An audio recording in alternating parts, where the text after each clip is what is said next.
وإليك النشور بسم الله الذي لا يضر مع اسمه شيء في الأرض ولا في السماء وهو السميع العليم رضيت بالله ربا وبالإسلام دينا وبمحمد نبيا اللهم زدني علما نافعا ورزقا طيبا وعملا متقبلا يا مقلب القلوب ثبت قلوبنا على دينك اللهم أدخلنا جنتك وجنة من النار ربنا آتنا في الدنيا حسنة وفي الآخرة حسنة وقنا عذاب النار وصلى الله على محمد وعلى آله وصحبه أجمعين والحمد لله رب العالمين آمين يا رب العالمين.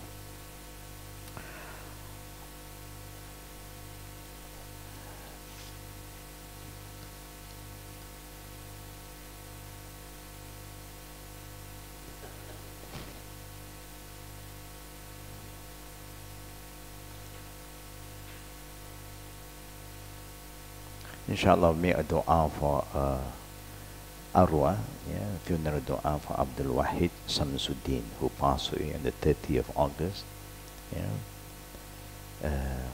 Inshallah, this is the uncle of our sister Susanna Hassan. Inshallah, let us make a dua for Abdul Wahid Samsuddin. Bismillahirrahmanirrahim. Alhamdulillahi Rabbil Alameen. Allahumma salli ala Muhammad wa ala ali Muhammad kama sallaita ala Ibrahim wa ala ali Ibrahim innaka Hamidul Majid. Allahumma ighfir lahu warhamhu wa afihi wa'fu anhu wa akrim nuzulahu wa wasi' mudkhalahu wa khsilhu bil ma'i wal thalji wal baradi ونقيه من الخطايا كما ينقى الثوب الأبيض من الدنس اللهم أبدله دارا خيرا من داره وأهلا خيرا من أهله وزوجا خيرا من زوجه اللهم أدخله جنتك وأجره من عذاب القبر وعذاب النار اللهم اغفر لي حينا وميتنا وشاهدنا وغائبنا وصغيرنا وكبيرنا وذكرنا وأنثانا اللهم من أحييته منا فأحيه على الإسلام ومن توفيته منا فتوفه على الإيمان اللهم لا تحرمنا أجره ولا تدلنا بعضه ربنا آتنا في الدنيا حسنة وفي الآخرة حسنة وقنا عذاب النار وصلى الله على محمد وعلى آله وصحبه أجمعين والحمد لله رب العالمين. Alhamdulillah, brothers and sisters, normally when we are making dua to a particular person, whether they are alive or dead, we also make a general dua for everybody so that our dua covered everybody. We don't single out one particular dua from the beginning to the end. And that's why the ending of the dua that the Prophet loved to recite is Rabbana atina fid dunya hasanah wa fil akhirati hasanah qina azaban. It covers almost everyone, asking Allah to give all of us the best in this dunya, and also to give us the best of akhirah. Now, what is the best of akhirah? The best of akhirah is waqina azabanna, to protect us from hellfire. When you are protected from entering hellfire, then inshallah, you are going to Jannah. Because in the day of judgment, there are only two places, Jannah wa Nar. So, in making dua, even there are times we want to make a dua to a particular person, no problem. Then, but in the same time, before you end, you you include everybody. Yeah, it's like we said, Allahumma filahu is for him. But then we end with Allahumma fil hayna wa maytina wa sha. That is for everybody. Yeah. For those who are still living, also we are praying for them. The ones who are present in our class today, we pray for them. Those who are not present, we pray for them. That's how the Prophet ﷺ taught his ummah to be kind in making dua. When you make dua, you should be kind. Don't be too calculative to make that dua to all, inshallah.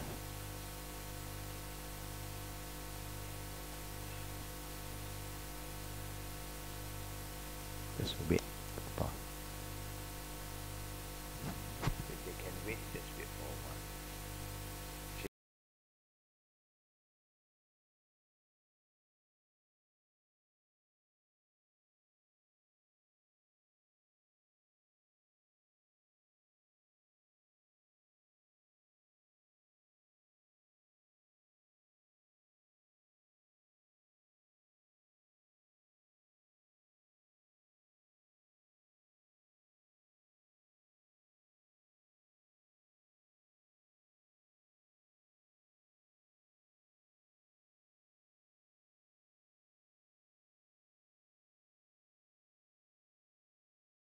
We say, oh Allah, don't stop the living from gaining whatever the one who have passed away left behind, all the good things. And don't make the living turn astray because of their of the death of the close family. You can call them. You call them. You call them. A very quick one. I just want to share this information because I think it is also important for all of us. We are talking about funeral, about preparing ourselves. Now, before we reach that area, every Muslim, of course, it's very important for them to understand what Islam covered. I think I've shared this before with all of you. Majority of the Muslims today are very blurred. They don't have the understanding about what do you mean by Islam is a perfect religion. Yang said, I have perfected the religion for you. Most of the Muslims, when they talk about Islam, they focus on ritual. They zoom into only for Muslim. Because their understanding about Islam is only here. Majority. Is about ibadat. Now, if you look at the Islamic structure, number one, the important is this knowledge, Aqidah or Tawheed. All the Prophet was sent to call people back to God, to believe in the true God. And that is the knowledge of Aqidah and Tawheed. Aqidah means to tie you up, to connect you back to the Creator. Like how important for us to know who is our parent, our mother. This is how important for us to know who is our Creator. That is rule number one. When you have the right Aqidah, then Alhamdulillah, it's easy for you to follow the Sharia. What is Sharia? Sharia means the divine law, the do and don't from the Creator, not man-made law. Man-made law is not called Sharia. Anytime when you say hukum shara, nothing to do with us. It's not from the religious department, it's not from Saudi, it's from Allah. That is called Sharia. Other than Sharia, it's man-made law. Now, this is a very sensitive area. Sometimes you'll be surprised to see that the Sharia court is not Shara. Meaning Sharia court also is not following the Sharia law totally. They just have a court as Sharia court. But the way you implement the Sharia law, you are not following the Sharia. Not all, but some. Because when you say Sharia, it must come from Allah. That is called Sharia. It must come from our Prophet. That is Sharia. When you are out from there, that means it is ijtihadiyah. Ijtihadiyah. Yeah, I-J-T-I, ijtihadiyah, H-A-D-I-Y-A-H. Meaning you are coming out with your own ijtihad. Yeah. This one is very heavy a bit. Yeah. And then the Sharia of Allah is very fair to everybody. It's just like sometimes why the women today fighting for their right. Their right was being given 1,400 years ago. Before they have no right to claim anything, no right to own any property. They are just like, you know, an object to be used. And then, halas. That's why the man at that time before Islam said, what right do the women have? We bought them. They are just like an object. No? We dress them, we feed them. When we don't need them, we just chuck them. Finish. It's like you have a dress. You don't want to wear, you just throw the dress aside. They have no right. But now you have another problem. So-called a group of sisters who is coming to free the Muslim woman, fight for the woman's right, the feminine right. I will tell you about that a bit because we just came back last week from a forum. Yeah? Kelantan, we have a forum, yeah, on this. Now, the Sharia is beautiful. It's fair for everybody. If a man fails to fulfill his responsibility towards the wife, and the wife bring it to the court do not just say, do this. The court must reinforce. They said, you must support your wife. Give her maintenance. If it's agreed upon, every month say 1,000. Example.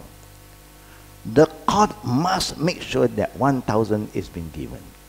Now the court say, okay, you give. After that, they say, okay, they agreed. Outside, who is monitoring that? Who is checking? That's how the man, yeah,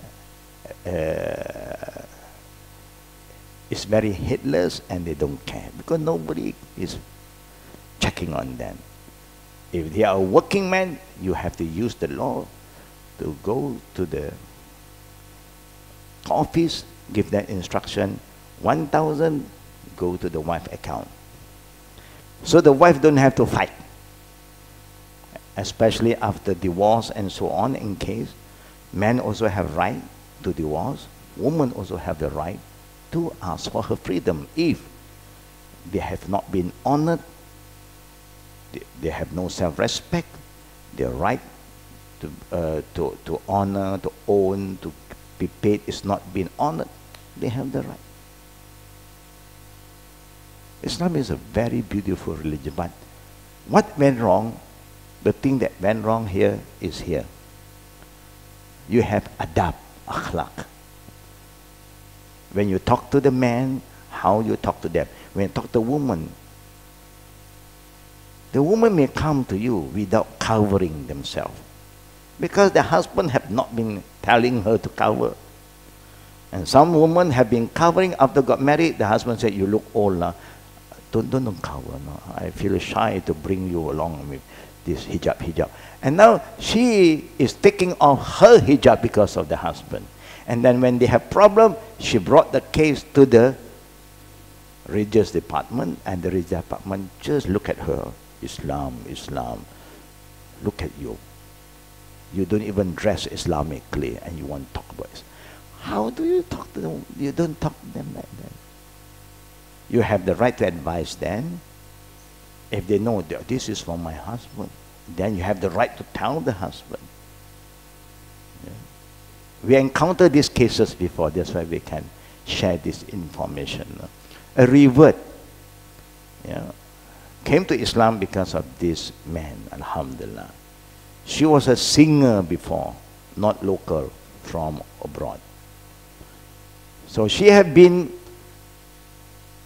she became Muslim, and she learned how to cover herself. But when she came here, the man wants some money from her. After giving money, the man said, you can go and sing again. She was a revert, and she's still a revert. She had to go and sing. To sing, yeah, of course people don't like you to dress like that.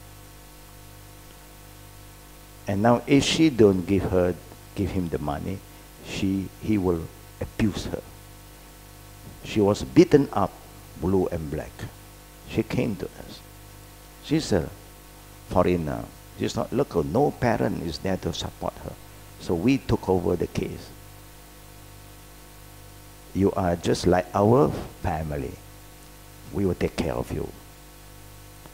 So we brought her to the religious department to ask for a separation. Because no point when a man is like to force you to go and sing to get money to give him, because he is a gambler.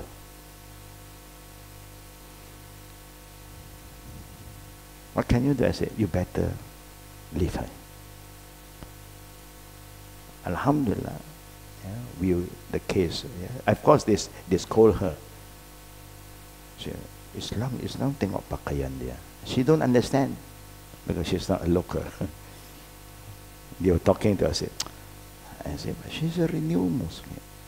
She has been covering. The one who called her to uncover is the husband. They know that somebody is representing her. So we have proof from the clinic that she was beaten. Yeah, she's been humiliated. Then alhamdulillah. So she was happy after that for a while. We also very happy for her. But after a few months, we saw her back with the husband. Alhamdulillah. If they're okay now, alhamdulillah. We are worried that she will be humiliated again. But now the husband also changed. Good. Yeah. We help you to free you, and later on you get back together and you seem he's changing, no problem. We are not here to destroy a marriage. We are here to help. Okay? Just an example. So akhlaq is important. The way you talk, yeah? The way you reinforce the law. It's just like if you want to stop people from doing something haram, do you embarrass them? Do you expose them openly? No, there is no adab. Adab is, if people do anything that is wrong secretly, you should help them to cover this. Yeah? Because they have their dignity. Everybody has certain dignity. Even I'm wrong, but being human, I'm not perfect. The great Imam also said, we are human. We may make mistake, we may be correct. When we are right, you follow. When we do mistake, don't follow us. That's all. Yeah. Example. Yeah? Now, under the adab, under the Sharia, you have 4 division ibadah. This is all the ritual: salat, fasting, zikir, hajj, umrah, sadaqah, zakat, and all this is under this category. your personal responsibility towards Allah. Then you come to the second part. After this is okay, this is where the Prophet focus first. Then you go to muamalat, your responsibility towards others, the community, the societies. This is muamalat. This is where you come to do about business, about education, development, health, food, drink, anything that the public are involved in. Yeah? And then you come to a smaller community, munakahat. This is family rules. Yeah? Family right, husband, wife, children. Yeah? Right and responsibility is under this category. Yeah? Then the last one is here. See, this is always last. Last one is the reinforcement, the implementation of the law. The criminal law. Yeah? What kind of penalty, what kind of punishment, almost towards the end. Not to punish people first, to correct them first. If they still have the habit to keep on committing crime and dishonor other people's right, then you have to control them. The jinayah come in. Educate them first. All this started from this how Islamic system. And every part got adab. Even you want to pray, you have adab. You want to make zikr, there is adab. You want to recite the Quran, there is adab. You don't raise up your voice and disturb other people. You have no right to do that. Yeah? Everything you do in ibadat, they have adab. Muamalat, how to talk to your neighbor, how to handle them, how to talk to the elders, how to do business, all we have adab. The same go to the munakahat, family. How to talk to the in-laws, how to talk to your wife, how to talk to your husband, how to educate your children, how the in-laws and all the other family members. You must have adab. You don't just bulldoze everything, Like the elders, how to respect the elders. And if the elders want to gain respect, they must be kind and loving to the young one. They cannot just, every time they come, they want you to respect them. I think we are forced to respect them, but deep in our heart we curse them. No, we want to love our elders. The elders must be kind to the young one. And the young one always will come and look for them. Like we grandfather, grandmother say, our chuchu, when they come, where is grandma? Where is grandfather? My grandchildren, where is akong? They remember because you are good to them. If you are bad, they don't even want to talk to their akong. Example, adab. Even jinayat have adab. But in reality, brothers and sisters, we have these three groups of people today. In the time of the Prophet, you only have two groups. Ahli Kitab and Mushrikin. The people of the book and the Mushrikin. The Mushrikin is the group that believe in Allah, but they commit shirk with Allah. All of them believe in God, but they always have partners. They create an idols, they may build draw an image of this, either a tree, either the jinn, or so-called saints, and then that's how the shirk creep in. Ahli Kitab, we know how to talk to Ahli Kitab is a different way, totally different approach. That's why when the Prophet, Allah command him, when you meet the people of the book, you don't say, yeah, Yahud, yeah, Nasr. No. You say, Ya Ahlul Kitab, ta'alu ila kalimatin sawa'in baynana wa baynakum. O people of the book, Why? Because you must respect them because they believe in Torah. They believe in Injil. And we must believe in Torah and believe in Injil. Example. Yeah. And from this area, there's a lot to learn. A lot to learn. My first Monday night class here, we focus on that. How to reach out to the Ahli Kitab when you talk to them. How to talk to the Mushrikeen is totally different approach. Because they are different groups. Yeah. This is what we are trying to teach our younger, the people who attend our first Monday night class every month, like last Monday. Yeah, Uslubu Da'wah, how to talk. Yeah. You have missed that, yeah? But in the future, try to be with us the first Monday night of the month. You got it on YouTube? MashaAllah. Sometimes YouTube have a good benefit. Sometimes we do not know who is watching. You know? But if everybody is here, at least you know you are present. And then if you are confused, we can enlighten you again. Yeah? Alhamdulillah. Now, Mulhideen is a new group of people. This group do not exist in the time of our Prophet. It's a new group. So-called 20th century. The modern group of people who are so overconfident that they don't believe in God anymore. They are called mulhideen. Whoever believe in God, they are under the second category. Why they believe in God? But they worship idols. Why they believe in God? They go to the graveyard, tombs, and try to glorify this and that, because they commit shirk. And this includes all of us. We also are exposed to shirk. Yeah? Then we talk about Ahli Kitab, you talk about this group.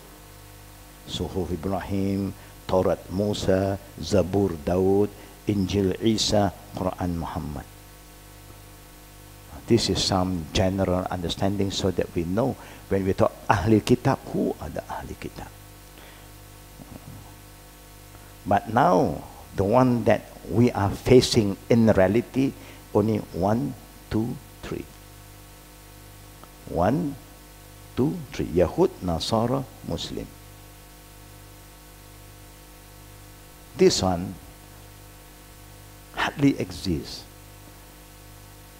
Only lately, once in the blue moon, you hear this name. Somebody claim, we are the following of the Ibrahim faith.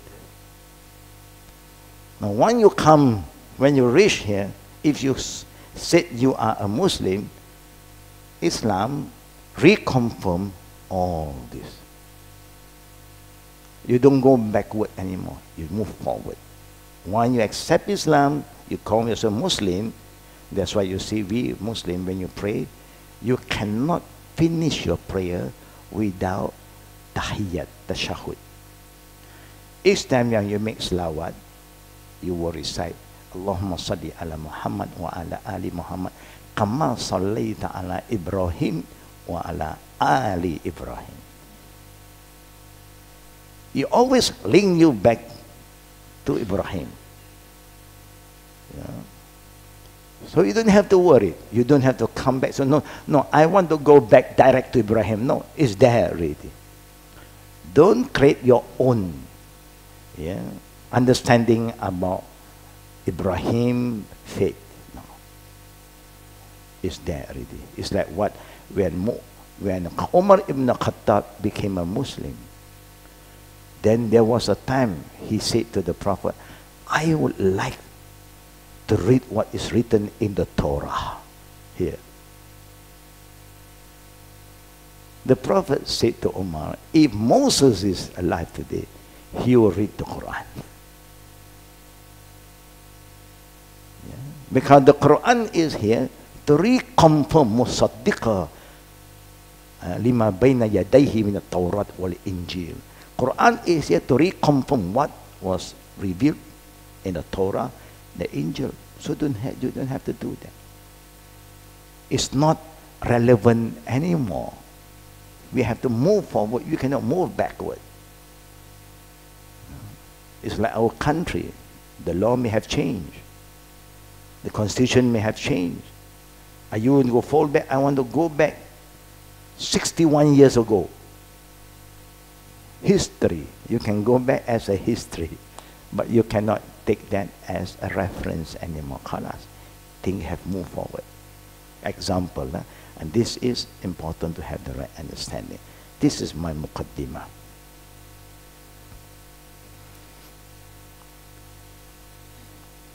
Of course, each part, there is an ending. That's where the funeral comes in. Each part, there's an ending. Whether you believe or not, you will die. Yeah. Whether you want to socialize yourself or you isolate yourself, you will die. Whether you want to get married or not, you will die also. It's not said people who are married will die earlier, people who are not married will live longer. But sometimes you see people who got married will live longer, people who don't marry will die young, faster sometimes. It depends. That has nothing to do with whether you believe or not, whether you want to socialize yourself or not, whether you want to get married, a family man or not. Death will come to every one of us. Yeah? Now, I did mention earlier that I like to just give you some input about what is happening to our community today. When you talk about LGBT example, yeah, the not yet Muslim don't have issue. They don't have issue. Wherever they are, they're very free. They don't have issue to stay together without marriage. They can because that is their culture. Yeah? And everybody can accept that. Their parents can accept, their community can accept, they can have children not married, no problem. Yeah? All this problem is because they are coming to Islam now. All this sickness is coming into the Muslim community. And the Muslim is the one who is looking and fighting for this. Now, what do they want? According to our seminar, proven by the court, the case that was brought to the court. Number one, there are 8 things that they demand. Who demand so-called Muslim or Muslimah for 8 rights. Number one, that they all should be allowed to be in the army, security force.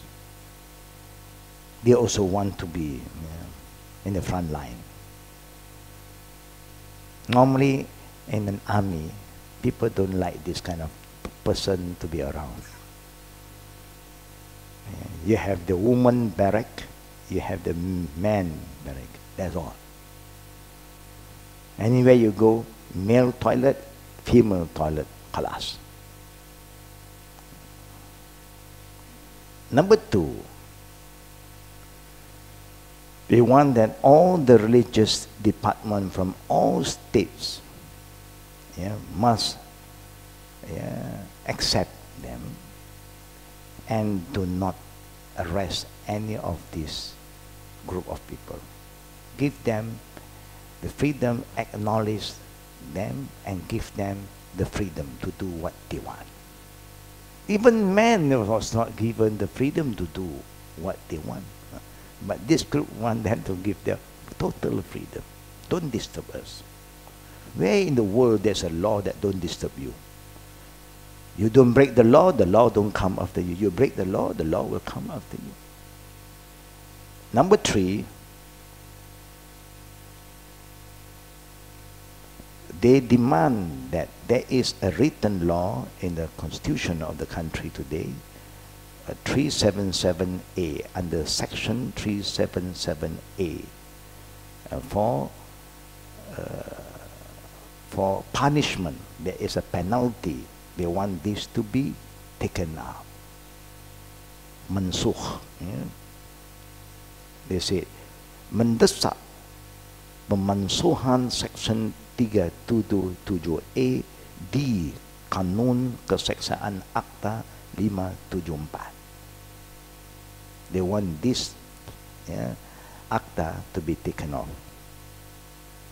Number 4, do not discriminate or discriminasi because of their look. That means you have to acknowledge. Number 5, allow them to have their sexual relationship. Man and man, don't disturb them. It's not a crime anymore. It's okay. Male and male is okay.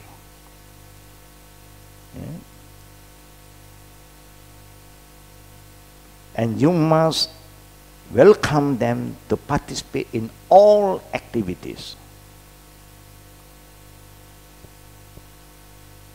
Number 7, allow them to get married. Last one, allow them to adopt children. Of course, you allow them to get married, they cannot have children.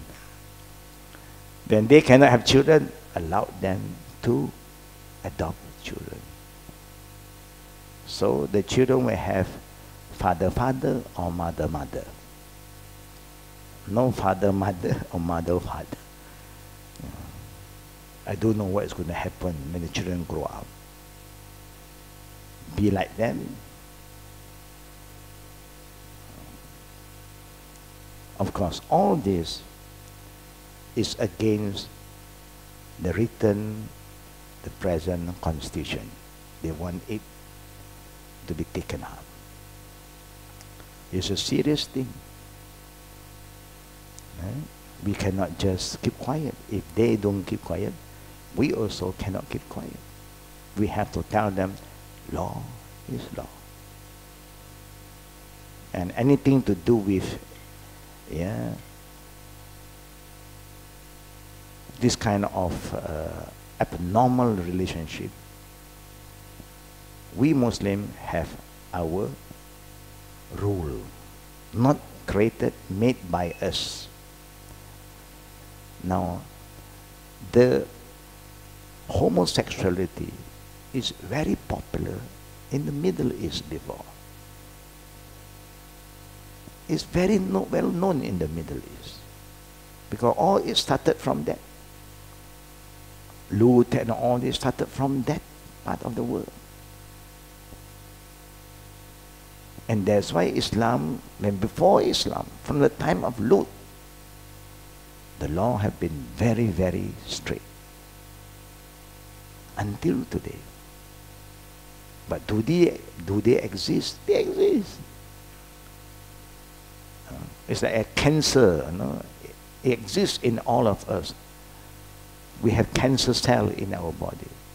Either the cancer cell is active or not active. Do you have this kind of people? Yes. You don't activate them. Like you don't want your cancer cell to be activated, under control, so you enjoy your life. You have a normal lifestyle. We want everybody to have a normal lifestyle, peaceful lifestyle, well balanced. Allah has created everything pairs. Allah said, I created everything in pairs. Even the kingdom of the animal don't have this problem. But the human kingdom is created this problem. So what Allah said is true. لَقَدْ خَلَقْنَا الْإِنسَانَ فِي أَحْسَنِ تَقْوِيمٍ ثُمَّ رَدَدْنَاهُ أَسْفَلَ سَافِلِينَ. We have created human in the best form, to be the best creation, but there are a group of them that we will make them to become the lowest of the low. Because they are human, they don't want to think like human, they don't want to act like human. They are worse than animal. Who said about us? Allah, who created us. If you have a disease, cure. Look for treatment. Just an example, if there's a virus at any part of the country, immediately the government forms, the health department will come and seal this area before this disease spread out. To safeguard them, also us. But they want this to be shared to everybody. That is too dangerous.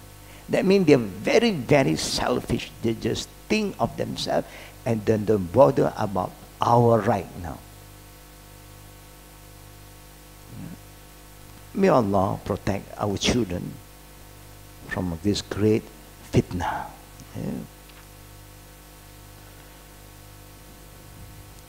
And today, the one who would like to raise up this issue are Muslim. That is the worst.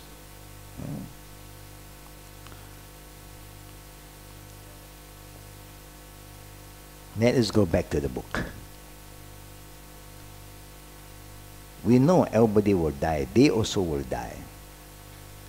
We want them to have a good ending. They are fighting to have a bad ending.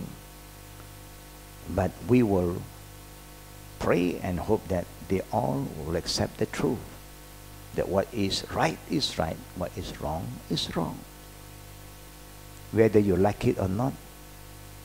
Even us, sometimes there are so many things that is wrong, and we still like it, but it's wrong. That's a different situation, but don't fight for that. Don't challenge the law. That's how it goes. Don't say that I don't like this law anymore because this law don't follow my liking. I want the law to follow us. No, the law will not follow you. Especially the Sharia law. Don't follow anybody. The Sharia law is divine, is Allah's ruling. And if Allah said haram 1,400 years ago, even today, if Allah said pork is haram, and the Bible said the flesh of the pig is unclean, in the Torah said pork is haram. In the Buddhist Dharma also said killing is haram. You cannot eat pork if you don't kill the pig. You know.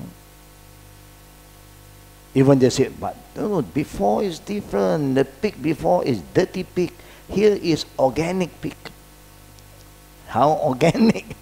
How clean? You can even sleep with them, bring them at home, play with them, treat them like a cat. You know, but still, haram is haram. Riba is haram. From that time, 1,400 years ago.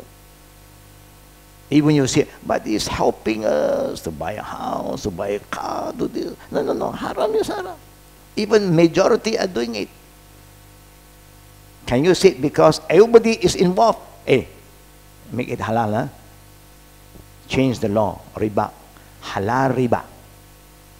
Alhamdulillah. Nobody dare to come up with a term halal ribawiya. No. They know riba is haram. Even you are not following the law, but the law cannot change.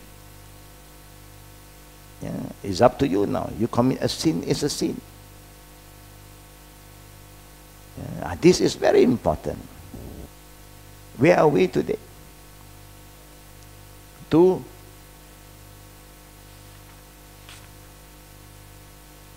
Two 277. Is that 277?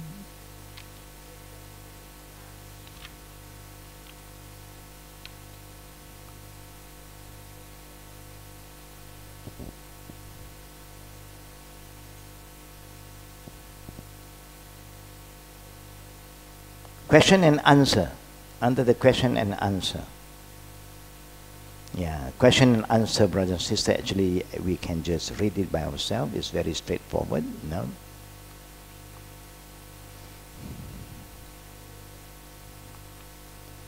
Yeah, we go back to 278. Now going to come to 27. It's called thing to do, thing to be exposed about innovation. The following are some common innovation relating to visiting the graves.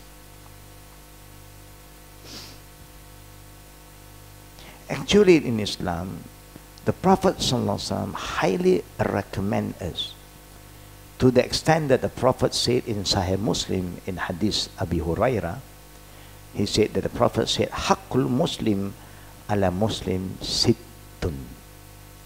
Meaning, the right of a Muslim to another Muslim, there are 6 basic rights. Number 1 is a laqitahu fasallim alayh. When you see them, when you meet, first thing you do, Assalamu alaikum. Meaning, if a person come to you and they did not offer you the Islamic greeting, they start to talk to you, you have the right to be silent, don't answer.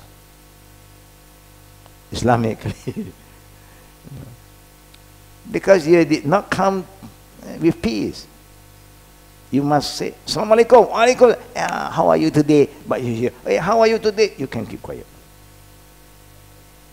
All right, because you cannot just meet another Muslim without offering the Islamic greeting. Assalamu alaikum, wa alaikum salam, and then you talk. It's just like incoming call today, you know. They call, hello, hello, who is there? He don't want to answer. I want to ask you something. Who is there speaking? He don't know. It's me. Who is me? They thought that you recognize their voice. We can't remember all these voices sometimes. Yeah? Even they have the viral program about technology. The technology about all the system was respond to you through voice. Yeah? Remember that? How they show us? He went to the dentist, now he have a problem. So he came home and the voice changed because he just came back from the dentist. He opened door don't want to open. Now he gets so upset. Earlier he can just walk as a switch, light off. You know, everything on. You know. Wow, so relaxed, you know, so happy. So he went to dentist. He have a problem. Came back. He command the door open, and the sound respond. Yeah, frequency tak betul. Now, if a person, you say, who is that? I'm so and so. He say, I'm Fatima or I'm Abdullah. Okay. You still don't give me salam. I have the right not to talk to you. Give salam. There's no salam. That is the first right. The second right is an sohaka funds. If a Muslim come to you, ask you for advice, it is your duty to give them advice. You cannot say, I have no time, sorry. At least 5 minutes. 5 minutes won't cause any problem to you. Listen for a while. They need somebody to listen to their problem. They need some help. But the minimum you can do, brother, sister, I'm in a hurry. Your problem, number 1, you need sabar. Number 2, I direct you to another person who can help you. At least What is ansahaka fansahu, the Prophet said. When a person asks you for advice, seek advice, don't say, I have no time. Don't do this. If you do this, there will come a time when you need people's help, people will do this to you. And then you can feel, wow, people don't care about me anymore. Don't do that. That's why when the children is going to ask you something, don't say you have no time for them. Then you may have problem. The children in the future don't come to you anymore. They go to their friend. Yeah. The same when the husband wants to talk to wife, the wife wants to talk to her husband, you must spend some time. If not, you're going to talk to other people. إِذَا عَطَشَ فَحَمِدَ اللَّهُ فَثَمِّتْهُ. The third one, when a Muslim sneezes, the sneezer said, Alhamdulillah. And the one who here said, Yarhamkallah. And the sneezer will say, Yahdikumullah, yuslih balakum. It's our right, our fundamental right between fellow Muslims. What is a marida fa'udhu? This area is very important. You want to visit the death, before that you visit the sick first. When they are sick, you have time, please visit them. If you can't, because you are far away, give them a call. If you still can't, you send a message and pray for them. At least, just don't, I don't care. When you don't respond in any of the ways, that show we have problem. Sign that there is some problem. We cannot allow this disease to stay inside us. We must overcome that problem. Nobody is perfect. Yeah. Everybody have their weaknesses. We learn how to forgive and move forward. Wa iza mata fatba'hu. And when he died, you follow the funeral if possible. You can't, you are allowed to visit the graveyard. Yeah? I think if a person don't have good relationship with a person in their life, I don't think you want to go and visit. I don't even remember him. If you don't remember a friend when they are alive, I don't think you want to remember them after they die. Yeah? That's why we're trying to build a good relationship, and so all of us have a good ending. Yeah? I believe in our life, brother and sister, you cannot say he is 100% bad guy or useless guy. Can you say that? No. How bad that person, there is somewhere he have his goodness.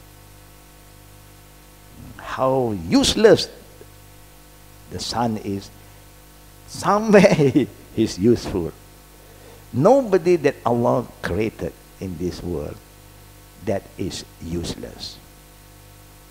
Allah never created things without a purpose. It's a test for all of us. Give and take, move forward, yeah, and help each other. Now, it is a sunnah to visit the grave, but the innovation is specifically visiting the grave on the 3rd, 7th, 15th, 14th day of burial. You fix a date. Maybe you say 3 days we go and visit, 7 days we visit, 100 days we visit. Our people have their month, they fix a month, the month of visiting the dead. That is innovation in our religion. To them is common. To us, you cannot fix. When you have the time, you want to go, go. Thing that was not fixed by Islam, you cannot fix. If you want to fix, you must have a reference. That the Prophet said, it's good to visit after 10 days, and then you visit after 10 days. When somebody is not well, when is the best time to visit them? When is the best time? Huh? After 3 days. Before that, you can communicate. If you have a reason to visit them earlier, no problem. Because a person who is sick sometimes needs rest. And if everybody keep on visiting him, his sickness will prolong. Because he has to entertain, he has to talk, he wants to sleep. And then ping pong again. It's a headache, We know it. We put a doorbell outside in case of emergency, people. But on and off, we hear ding dong, ding dong. And we know who is doing it. It's the children who like to pass around and like to press the button. And sometimes we saw them, we'll give them a signal. Don't do that. To them is a toy. And sometimes we caught that their parent was with them. And then we rush out to talk to the parent. They say, I don't see anything, I don't know. This is to show that we have failed to discipline our children to honor people's right.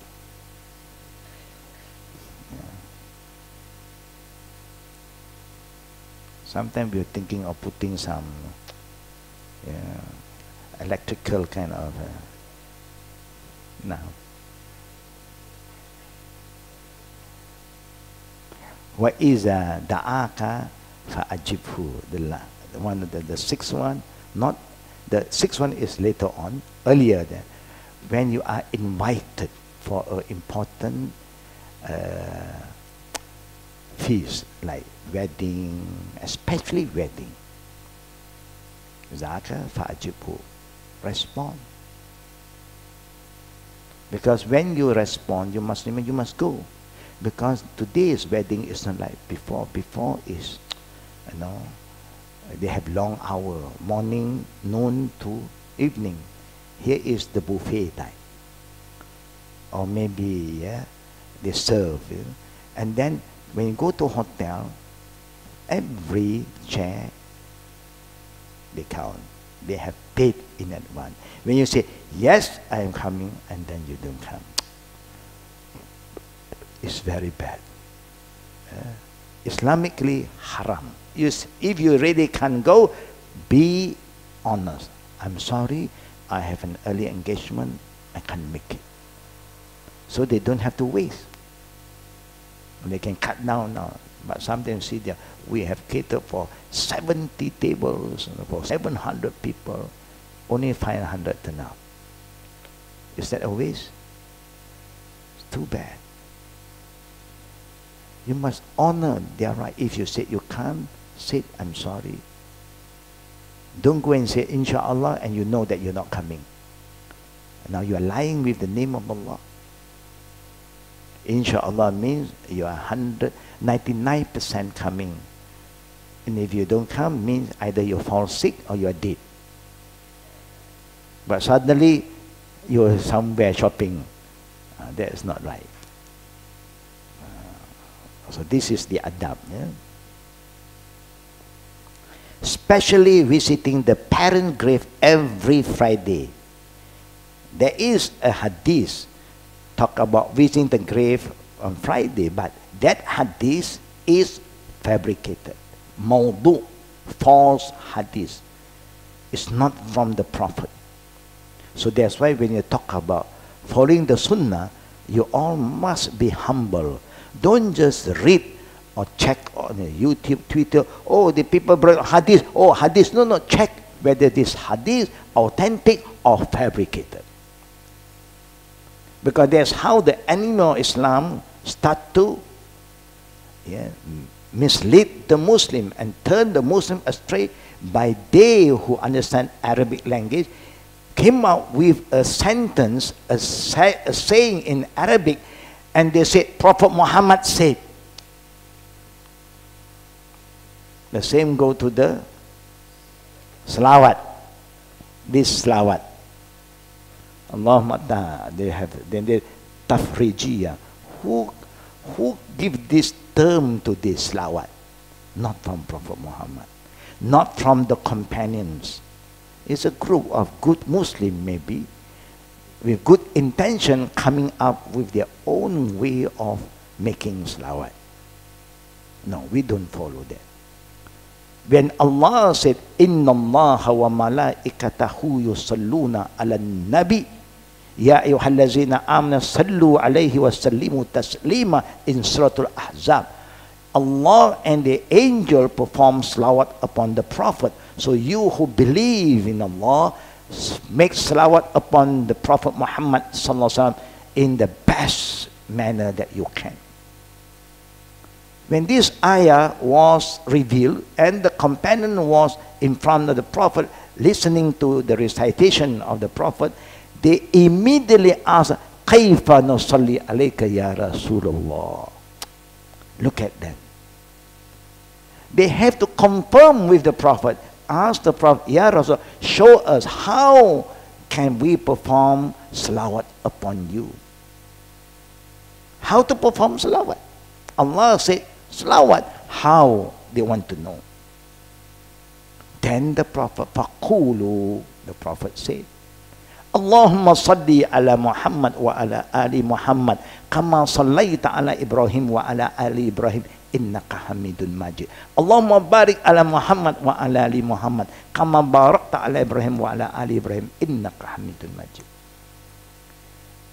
They have other salawat too, but all the salawat is known as salawat and salawatul Ibrahimiyah.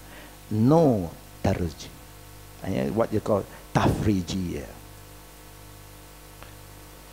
So that's why we must be very, very careful in collecting information, knowledge, and to share the knowledge. Because if it's not from authentic hadith, just ignore it.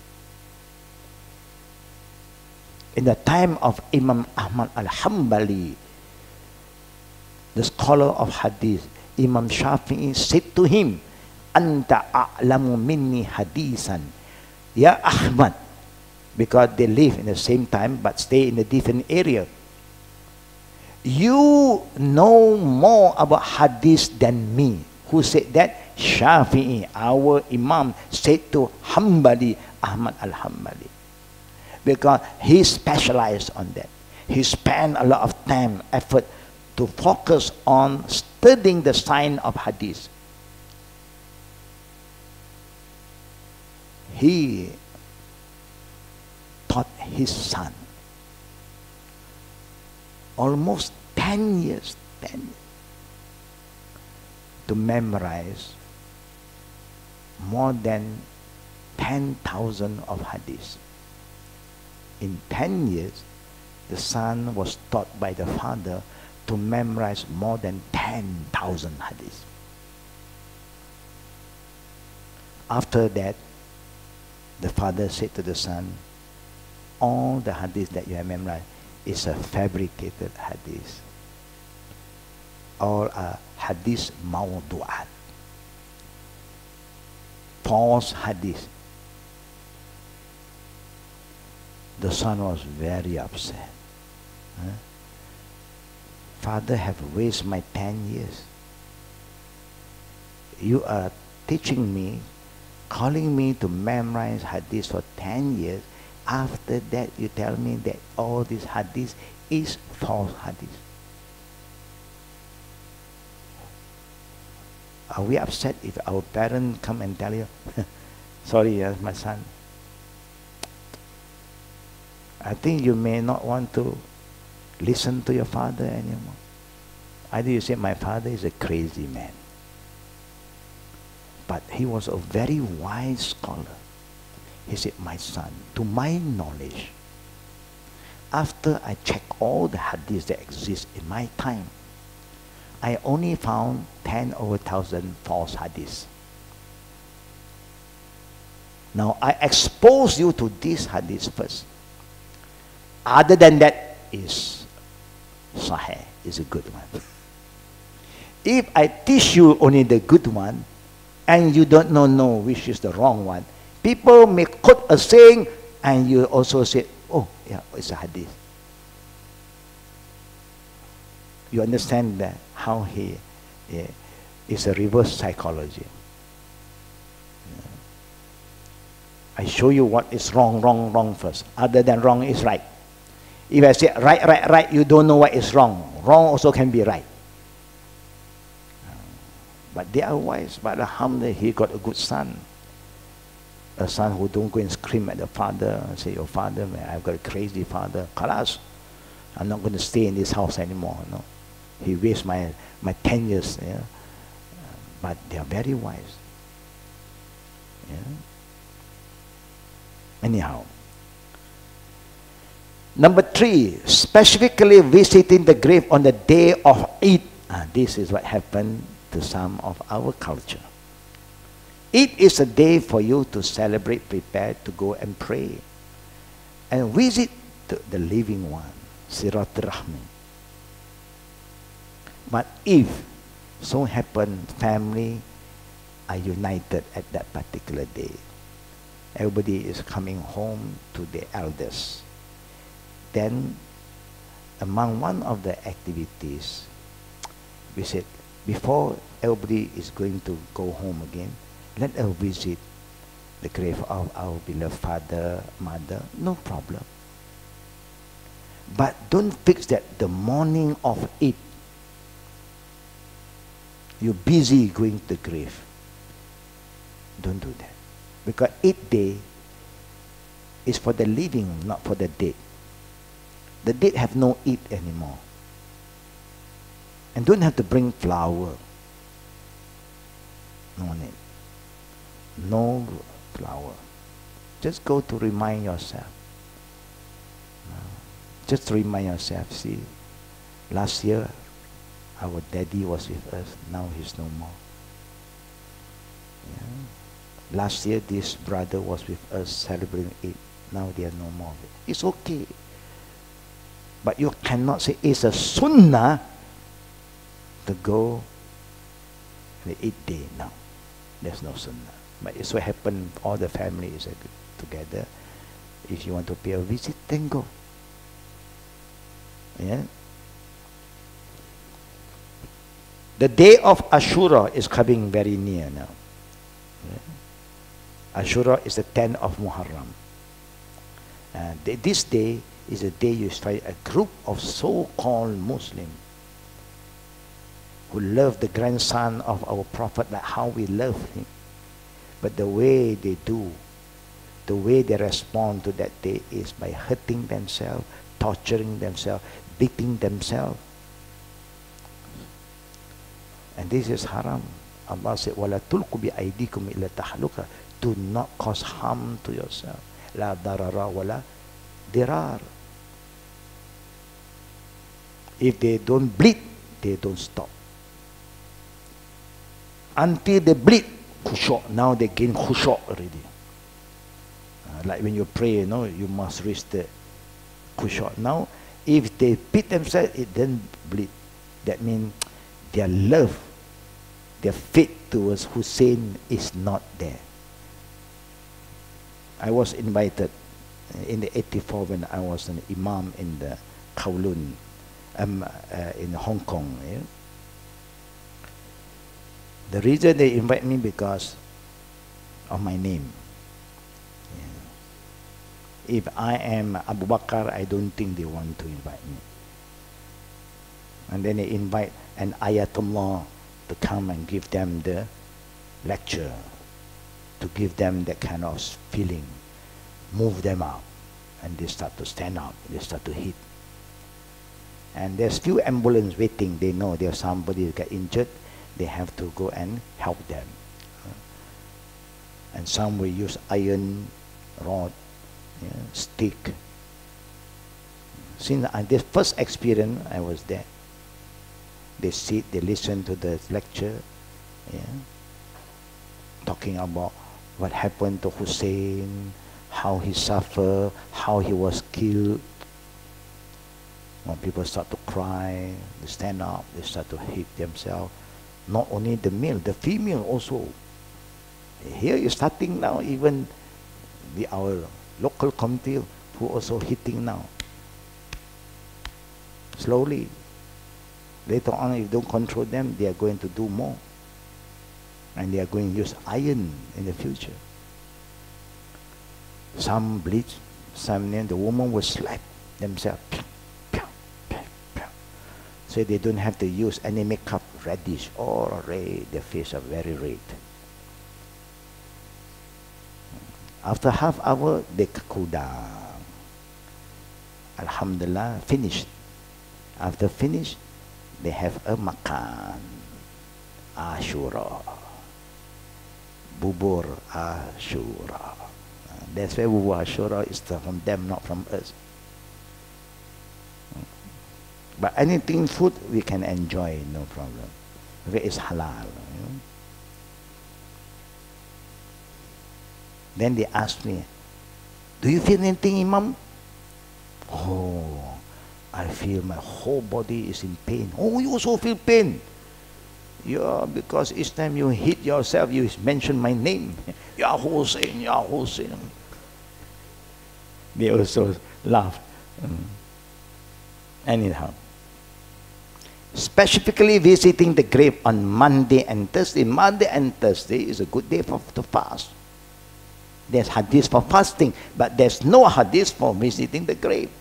If you start to fix, that's where the innovation comes in. Especially visiting the grave during the month of Rajab. No. Anytime you feel like go, you go, but don't fix it. Anything that is not fixed in Islam, when you fix and you use the name Islam, Sunnat, that's where innovation comes in.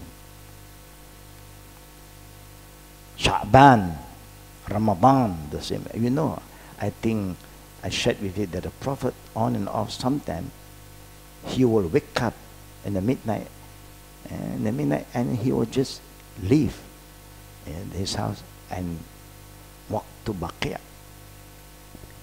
Yeah, because that's where the graveyard is.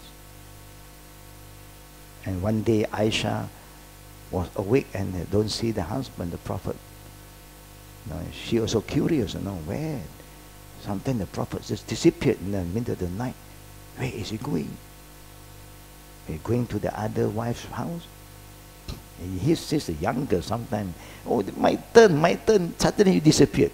So one day she followed. She tried to follow, and the Prophet was halfway towards by she followed. And then the Prophet entered the graveyard of Baqi' and make prayer for the people. And how about the Prophet saw Aisha? And how the story about Aisha and the Prophet, when the Prophet wake up in the middle of the night and just visit Baqi'.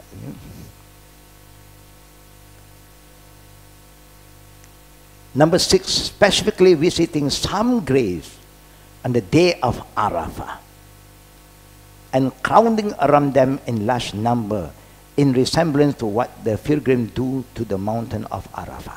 This is more to the called keramat to us. Oh, ini keramat, Habib ini, keramat Habib itu. So then people will go, let us gather at this particular day.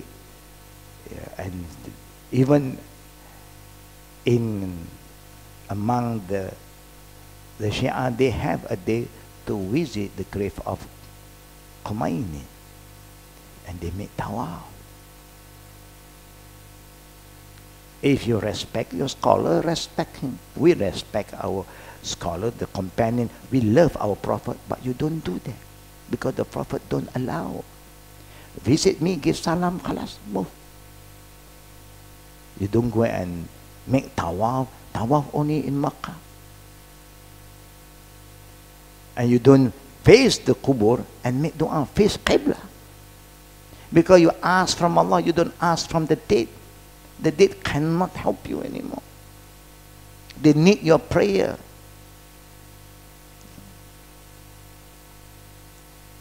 Visiting a deceased grave early on the morning following the burial in order to alleviate his loneliness. Again, we are so sentimental, romantic, you know. We have been very close to each other, and then every morning we go there, spend half an hour. If you always have breakfast together with coffee, you may also bring a cup of coffee, a glass of coffee. Spend some time, talk to him, you know, darling, you know, I miss you. You know, every morning we have coffee, and it's a long black one. You know, we are so. I mean, sometimes you have good intention. He don't need that kind of company anymore. You don't even know he's happy with you or not when you are together. You know. But now after is that you feel so close. No, it's good to feel for each other. If you feel for him, pray for him. That's what he needs from you. Make dua for him. And have a good relationship with his family. If you know that your husband loves his family, love his family even when he is not here with you anymore. But you only love your husband, not his family. Example, you know he have a lot of good friends. If you really love him, have ongoing relationship with the friend. Then the friend will recall all the good things that they share together. Oh, your husband is such a good man, a good friend to us. We miss him a lot. It's a prayer for him. But if you don't have a good relationship anymore, then you just stop there and ask Allah for forgiveness. Khalas. But if you know that he got bad company, you don't go and have that kind of relationship with the bad company, no.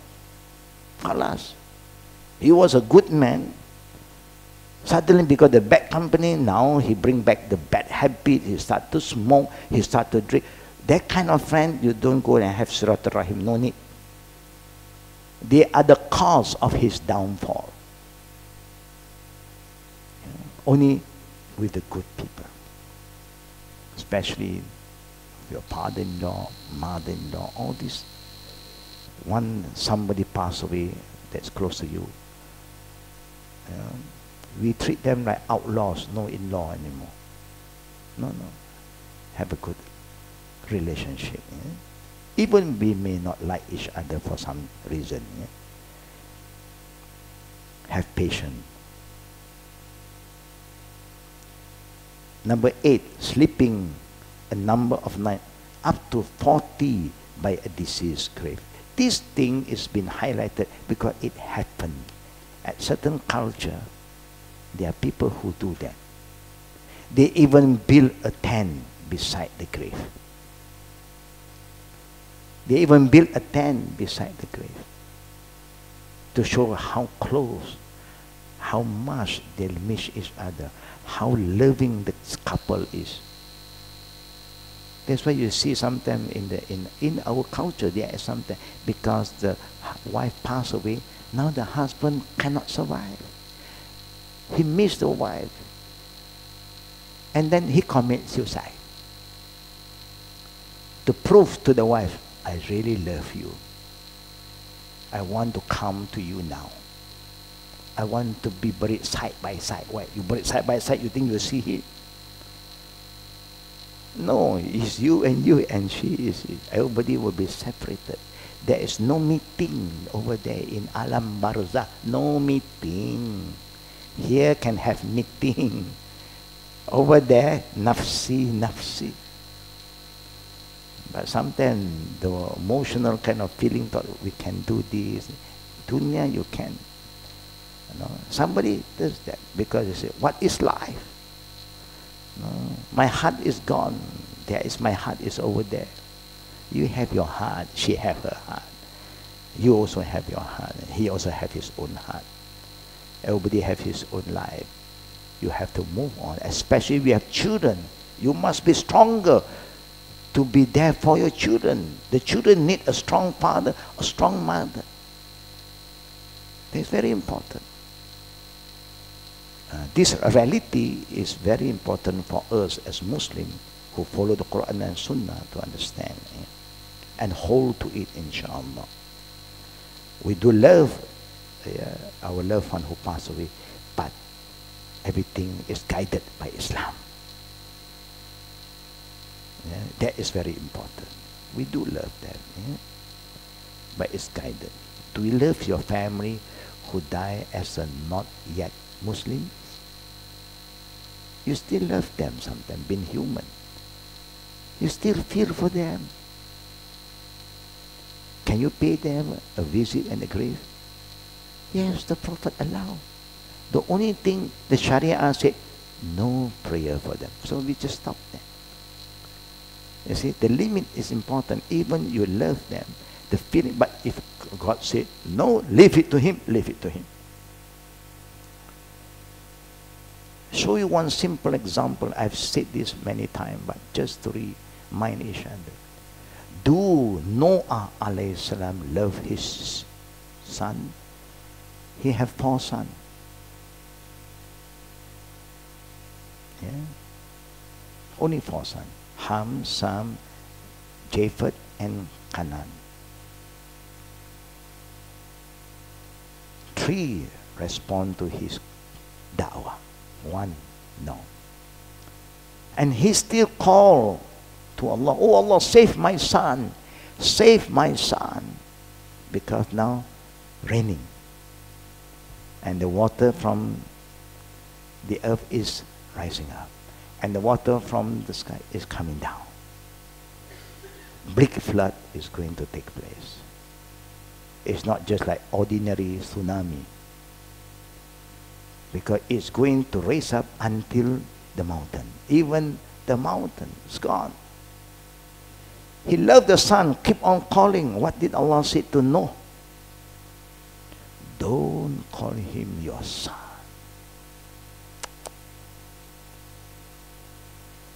There are times when Allah says, stop, stop. Because he chose the other way. So he have a bad ending. And that's why there was a saying the Prophet ﷺ talked about Akhirah, where we will approach other prophet, because the followers of Prophet Muhammad is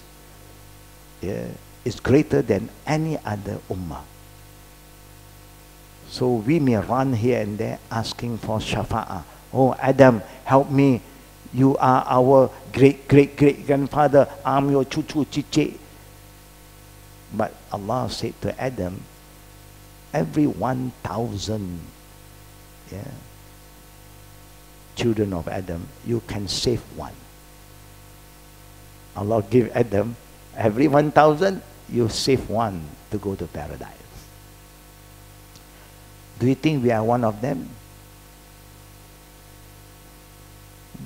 We don't want, no one knows. Other prophet, you go to no said, no, nafsi, nafsi. I am very worried. I'm ashamed to God. Why? Because I did make a mistake.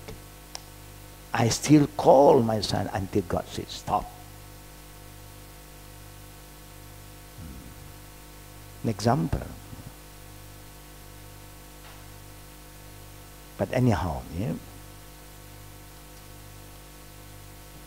even we love them, we do things that it was allowed. But things that you can't do, you cannot do. Even how much you love a person, if Allah, the Prophet said, don't make dua, you don't make dua. You are allowed to visit, visit. That's all. Yeah? We have the other to discuss. I think we can discuss later on. But now we open for Q&A if there are any questions. فتفضل.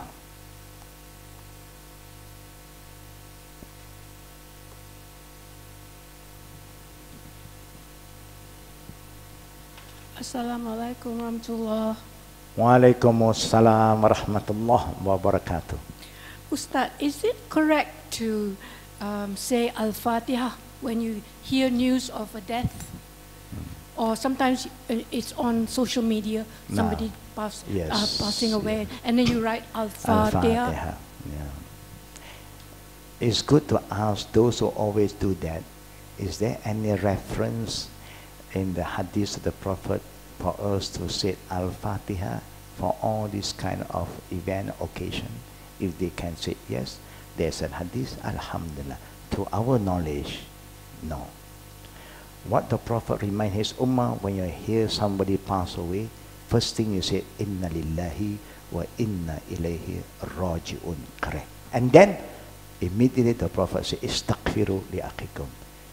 Make supplication for them. For those who are a believer.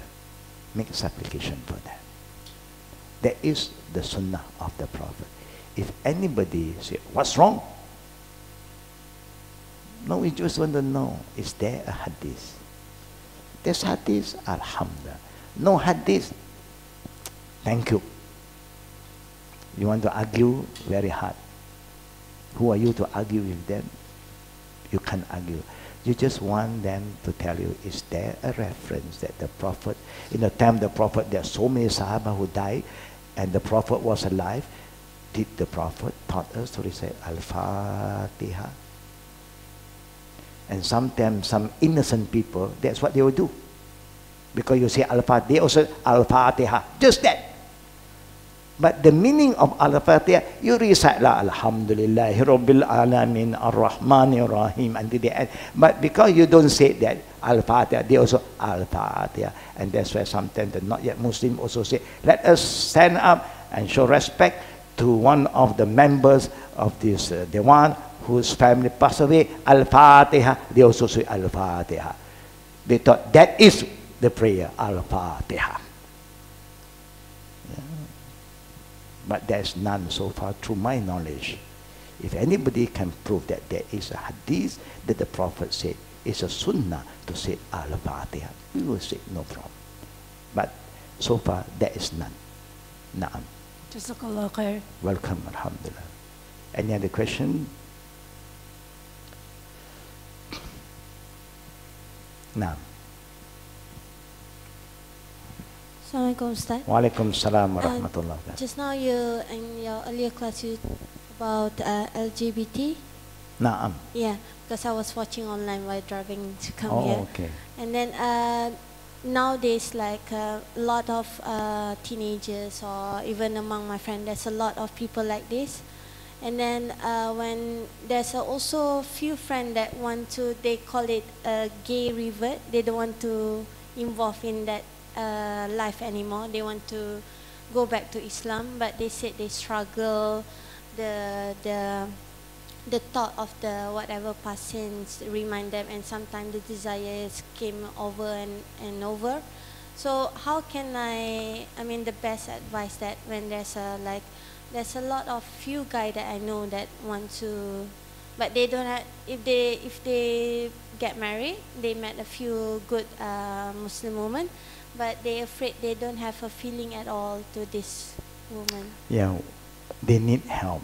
Whoever want to come back to the right path, their intention is good already.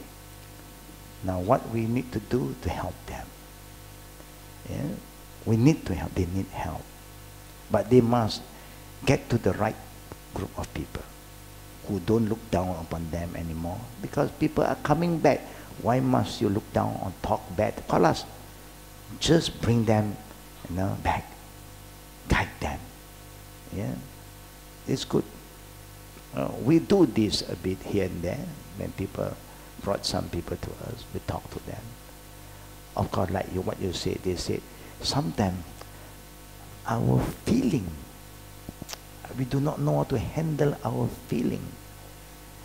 We don't have feeling, to the other party, just have feeling more to the same party. I said, feeling is just feeling. Sometimes we have a lot of our own feeling, but we overcome by fighting against that feeling. It's a jihad. We are not saying we are ignoring them. We also have to help them. Yeah. So it's good when they show some sign they are going to change. Alhamdulillah. We pray, may Allah help them.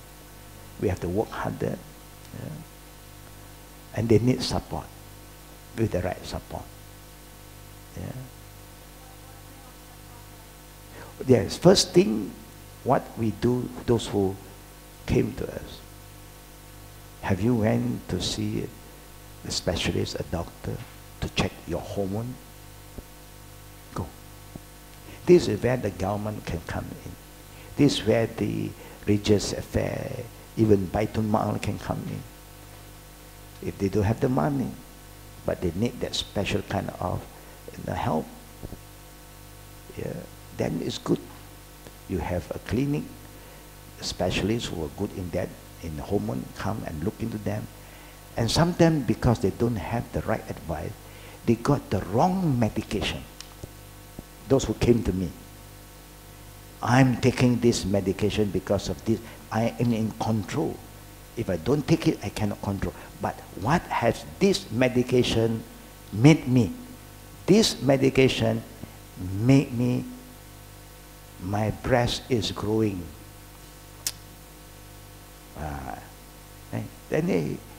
Now that means they are trying, but they got the wrong medication. So that's why they must be guided.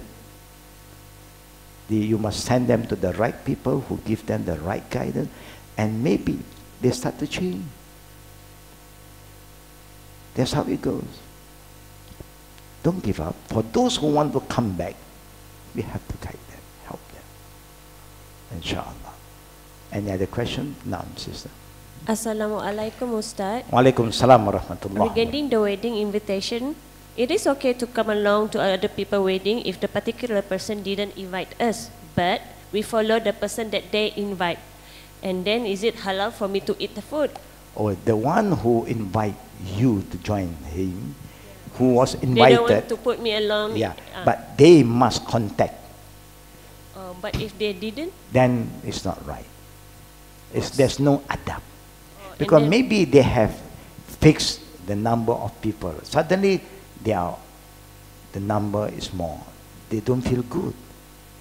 So they can do that. Like sometimes people invite me, and then suddenly I remember I have some guests coming to me at that particular time. So I asked them, I have few guests. Do you think it's okay I bring them along? I have to seek their permission. If not, it's not right for me to do that. And so the one who was invited can invite others with one condition: he must seek the permission first. No, yeah, like I said, we can ask them, have you checked with your friend? Please call them and see if they say okay or not. That is the best way.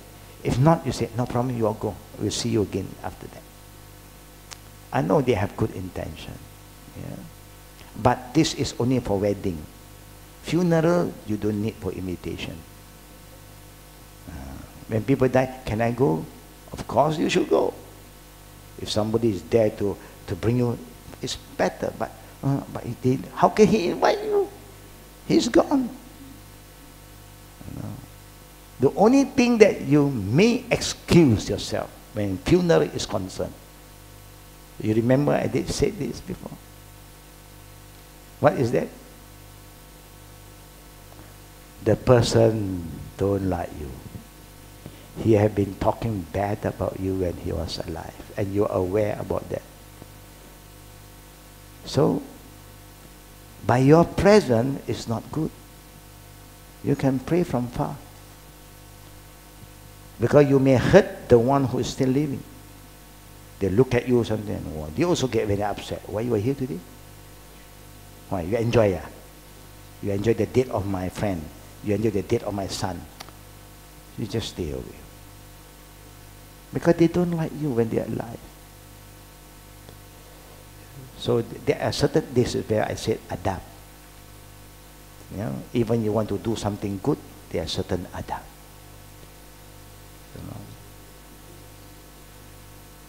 Like you can go to the mosque anytime you like.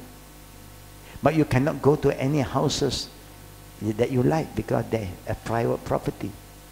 If the owner don't like you, don't go. You don't go.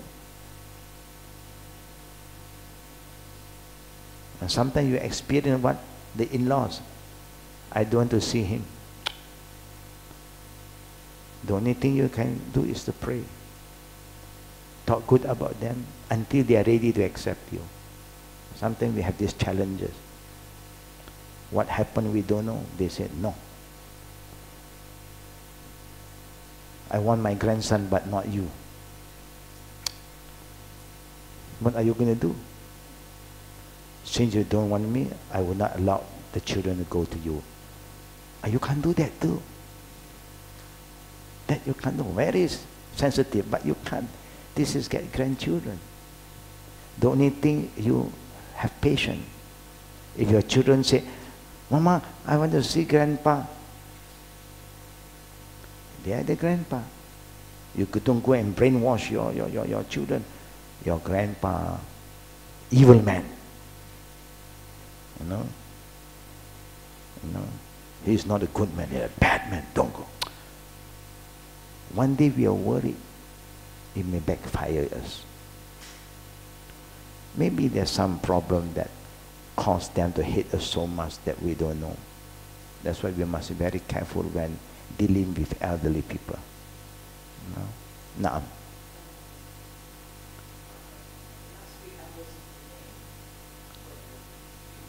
No. No. Allahumma filah. No, they want to be recorded. Good. Okay, and you know the tombstone, so close. Some were very old and all this. So they, someone said, when you're walking near the graves, please take out your shoes. You are not allowed to walk with the shoes, with slippers or whatever, you know. So some did, but I, from Penang Airport, straight to the masjid and straight to the Prayer? yes, straight to the graveyard, Okay. because plane delayed, I Yeah. was late. No. So I walked with my shoes Okay. there. Is it wrong or what? I felt so terrible. Correct. Yeah, that, yeah, okay. you know. Yeah, the Prophet, I think in Thank one you. of the classes we talk about that. In this book, you have the rule of when you enter the graveyard. Especially when the graveyard is so close one to another, then the Prophet wants you to take off your shoes. Whoever say that is a good reminder. Why? When you take up your shoes, you are careful when you walk, because you are walking barefooted or you are having a socks there. At least you are careful. If you wear your shoes, you're not careful. You may step on other people's grave. That's why they want you to open your sandal, shoes. And yet, never mind, because we may not remember about the hadith sometimes. Because this thing don't happen often to us. And especially women, and you are traveling, and then if you don't walk with your shoe, then you will dirty your socks or your stocking, then it's not, you don't feel good. But you can do what? You go to an area close by, but not going into the area near to the grave. They may have a common area that is not too far, but you are not inside, next to the graveyard. You just stand there. You just stand for a distance. If you want to go, that's why you have to do that. This is what we will do. Each time when I was called for this, to the graveyard to make dua for the deceased, I would do that. I will remind the people also, but those who understand, they will follow. Those who are stubborn, what is this? And this line they call the extremists. This is another group again. But this is from Prophet Sallallahu Alaihi Wasallam. The best thing is every imam who's leading the funeral must inform. That will be the best way. Even khutbah Jum'at on, once khutbah Jum'at, you can do that. Did the sister sneeze just now? Yeah, or cough?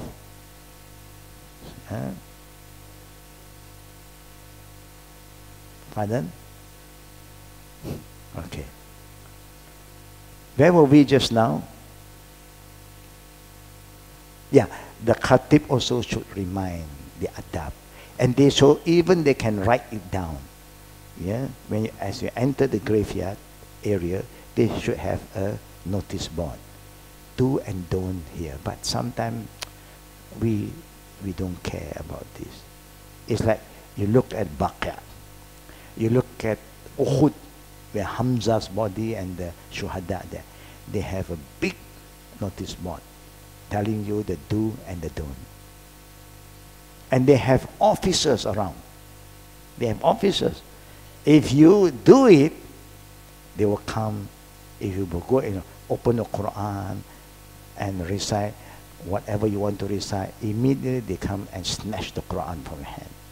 And they want you to follow them to their office. Why? There they'll give you some advice. Oh, yeah, of course. Because we don't follow the Sunnah of the Prophet. We follow our tradition. We thought that our tradition is better. So we ignore the saying of the Prophet. Islam is well covered. Everything that you want to do from the day you were born until you die. So we just have to learn and follow. But we are not learning. People are not teaching us all this good adab. Our own ignorant, last one, sister. Mike, where's the mic? Shafiq? Who was holding the mic just now?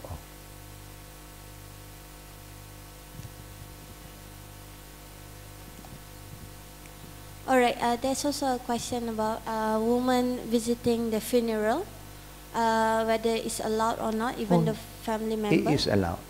And then about if the woman having a menses. Still allowed. There's nothing wrong with the menses. Including entering the mosque. Entering the mosque, that is why the Prophet most of the time encouraged the funeral to be not in the mosque. Because the mosque have certain adab. If you are just walking, passing by, not sitting, you are allowed. So when you want to sit, you must make Tahiyatul Masjid. You see? Same to the meal. So, and then mosques have a lot of other restrictions. Most of the time they encourage, when there's a funeral, have the funeral outside the mosque. Where there's a hall or at home, that would be better. So the woman, the family member or the relative can go to the funeral and visit the grave? Yes, of course. The Prophet did forbid once for the woman who cannot control their feeling, their emotion, who cause a lot of problem at the graveyard. But those who can control, the Prophet said, don't chase them away, leave them. We have the last one again, sister. Yeah, okay. So sorry. But I just remembered I have a lot of non-Muslim relatives.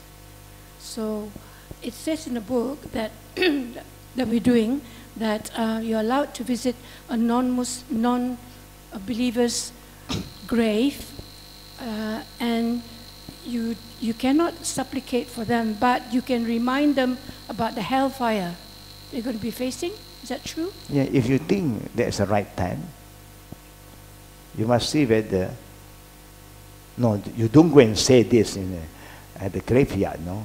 No, I'm talking about visiting the grave, not when they just been buried, no, like years. Yeah, after that.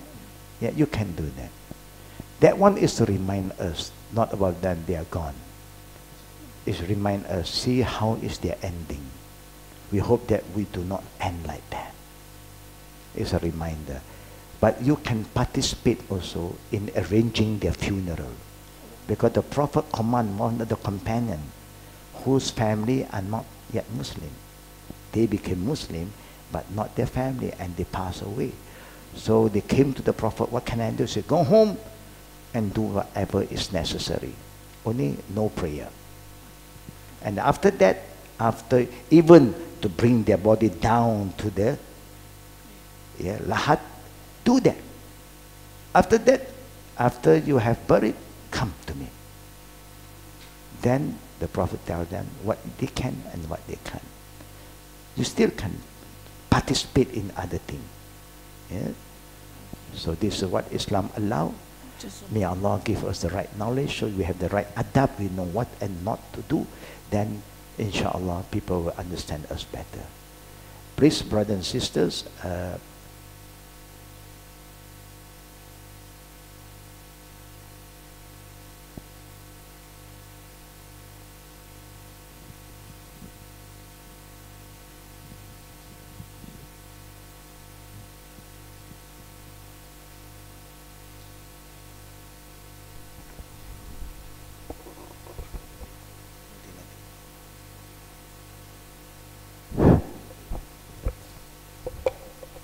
this is just a humble reminder to all our sisters. The 12, have you informed them